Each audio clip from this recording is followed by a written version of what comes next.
কুরআনুল কারীমকে কবিতা বলা যেতে পারে, কারণ হলো কুরআনের এক এক সূরা তেলাওয়াত করলে এক এক প্রকারের মজা আল্লাহ রাব্বুল আলামিন রেখে দিয়েছে।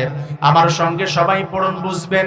ওয়াশ-শামসি ওয়া দুহাহা ওয়াল কামারি ইযা তালাহা ওয়ান নাহারি ইযা জাল্লাহা। এভাবে আরেক সূরার মধ্যে গেলে আপনি একই অবস্থা দেখতে পাবেন।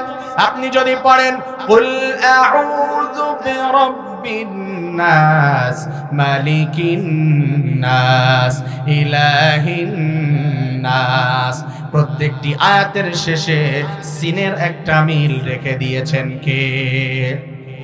এভাবে যদি আপনারা পড়েন সূরা ইয়াসিন, আমার সঙ্গে সবাই পড়েন ইয়াসিন ওয়াল কুরআনিল হাকীম ইন্নাকা লামিনাল মুরসালিন। আপনি যদি সূরা রহমান পড়েন, আর রহমান আল্লামাল কুরআন খালাকাল ইনসান। রাস্তে বলেন আল্লাহু আকবার। মিল আছে না নাই?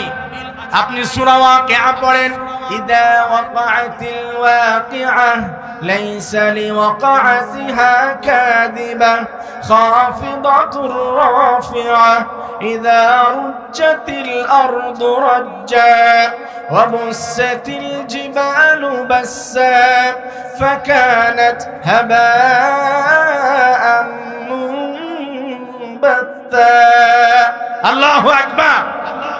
এত সুন্দর মিল দেখার পরে এক জায়গায় পড়লে মনে হয় কবিতা আবৃত্তি করছি, আরেক জায়গায় পড়লে মনে হয় প্রবন্ধ রচনা পড়ছি।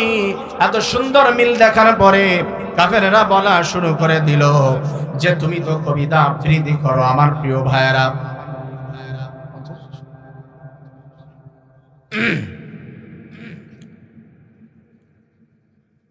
আল্লাহ রাব্বুল আলামিন কাফেরদের এই কথার পরে চ্যালেঞ্জ ছুড়ে দিলেন, কাফেরেরা যদি কবিতা আবৃত্তি হয়ে থাকে, তোমরা যদি বাপের বেটা হয়ে থাকো, কুরআনুল কারীমের মতো একটা কোরআন তোমরা বানিয়ে দেখাও।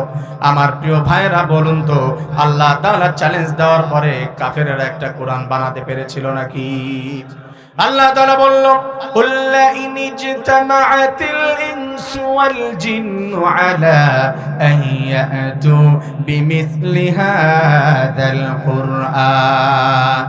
কাফেররা তোমরা শোনো, চারটি দফায় আল্লাহ তাআলা চ্যালেঞ্জ করে দিলেন। এক নাম্বার চ্যালেঞ্জ হলো, তোমরা যদি পারো, মুসলমানেরা ভালো করে শুনেন, তোমরা মানুষেরা একসঙ্গে বসে যাবে আর তোমাদের সঙ্গে জিনদেরকেও তোমাদের সহযোগী হিসেবে পাশে নিয়ে নিবে, আর তোমরা চেষ্টা করো একটা কোরআন বানানোর জন্য। কাফেররা হাজার